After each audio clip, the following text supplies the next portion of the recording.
My dear brothers and sisters in Islam, Alhamdulillah, yesterday we started the first chapter of Al-Adab Al-Mufrad, which is a famous book by Imam Al-Bukhari.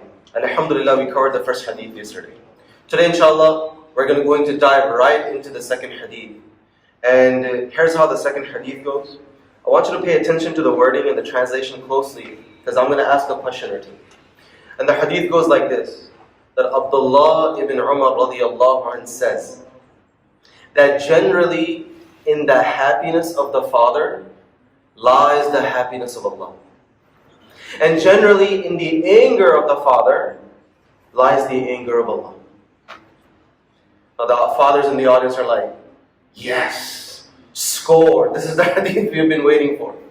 This is a hadith I need on a calligraphy in the wall of my house. And the teenagers who are watching this live, they'll be like, thanks Allah for giving my dad the ammo he needs to nail me down. Now, I don't want to puncture anybody's balloon here, but is this really a hadith though? Is this a hadith? Because if you notice, I started the translation by saying Abdullah ibn Umar said, and I said the actual quote. I didn't say Abdullah ibn Umar said that the Prophet said. And this right here is not a hadith. This is what we call in Arabic athar. Athar is basically like a statement or a quote of a companion of the Prophet ﷺ.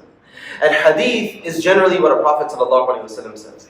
Those of you who are more advanced students of knowledge, you'll appreciate this. Any report that is attributed to the Prophet ﷺ, we call it marfu'. It's raised to the Prophet ﷺ. And anything that is attributed to a companion is called mawquf, which means it's suspended, meaning it's suspended, cut off at the companion's level. Now, I don't want you to get the impression just because a companion said it, that it's not that important. Oh, we don't have to take it very seriously. Because Imam Bukhari, why would he bring it unless it was something to be taken seriously? In fact, Imam Bukhari, by bringing it here, is giving the impression that Abdullah ibn Umar would not have said this unless it was inspired by the teaching of the Prophet ﷺ. Now here is the $1 million question. Why is Abdullah ibn Umar equating the pleasure of Allah with the pleasure of the Father? That's the $1 million question. And here our scholars, they say something profound, which I really want to share with you. They say that your parents are the secondary source of your creation. They are the secondary source of you coming into this world. So, you see, because your parents are the secondary source of your creation, you see the love and sacrifice they shower upon you. You see the grind and the toil that your parents do for you. You see the adulthood of your father fade in front of your eyes because they're trying to put food on the table and they're trying to make ends meet. And you see just the effort they put for you. So, if you see your parents physically and you see all that they do for you and you can't appreciate that, and you can't recognize and respect that, how will you appreciate Allah who you don't see? In other words, the secret to a happy relationship, a healthy relationship with Allah, is having a happy, healthy relationship with your parents. And I tell you folks, in my experience, I've met a lot of atheists, and if you ever encounter one, at least for me this has come true. If you start talking to them and have a conversation with them, if you probe deep and you go deeper, invariably, almost always, they will end up telling you that they had a terrible relationship with their parents. And now what they do, they project that bitterness upon Allah. That's what happens. So, in the happiness of Allah, in the happiness of your father lies the happiness of Allah, meaning you got to maintain the equation. What I like to do, as I wrap this up, my dear parents and my dear young people who are watching this, I like to end on some advice. And the advice I have today is for young people, the child, the teenager. And I feel like by the time I'm done with this advice, they're going to be like, thanks for being on our parents' team and not taking our side.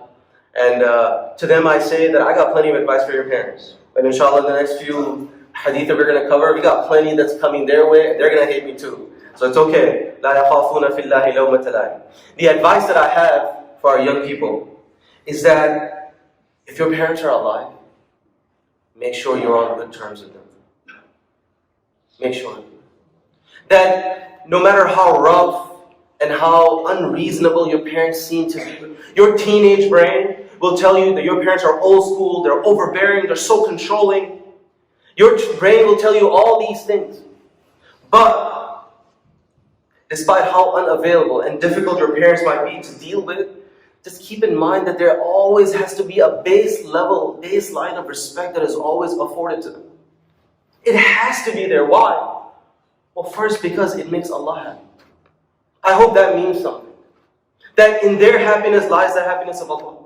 That's the first motivator. And secondly, even if it's not working out right now with your parents, you can't lose sight of the fact of all the massive investment of sacrifice that your parents made for you.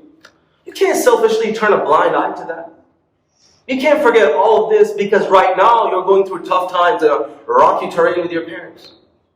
You can't just forget all that. And the third thing I'd like to share, to wrap up this advice, is that in the Quran, Allah gives us case studies of different children. We have case studies of amazing children, we have case studies of mediocre children, and we have case studies of shaitan children. They're all in there in the Quran.